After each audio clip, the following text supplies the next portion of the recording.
రోడ్డెక్కిన పసుపు రైతులు కాంగ్రెస్ ప్రభుత్వం మోసం చేసింది, ఎన్నికల హామీ అమలుకు డిమాండ్, మద్దతు ధర ఇవ్వాలంటూ ధర్నా.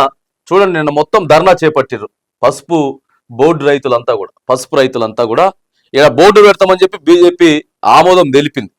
సో అది ఇంకా ముందుకు పోవట్లేదు. ఇప్పుడు అధికారంలో ఉన్నటువంటి రాష్ట్రంలో కాంగ్రెస్ పార్టీ ఏం చెప్పింది అంటే, మేమే ఇక మద్దతు ధర కల్పిస్తాం రైతులకి, బాగా చెప్తా వరంగల్లో చెప్పారు. సీదా ముఖ్యమంత్రి గారు పసుపు రైతులు ఎక్కడెక్కడ ఉన్నారో వాళ్ళందరికీ మేము మద్దతు ధర ఎంత, 15,000 రూపాయలు, 15,000 రూపాయలకి పైగానే ఇచ్చేస్తాం కింటాక్ అని చెప్పిర్రు. మరేమో ఇస్తలేరట, ఇస్తలేరని చెప్పి ఇప్పుడు పసుపు రైతులు కూడా రోడ్డెక్కిర్రు. దాదాపుగా ఇక చూడండి, మంగళవారం రైతులు రోడ్డెక్కారు.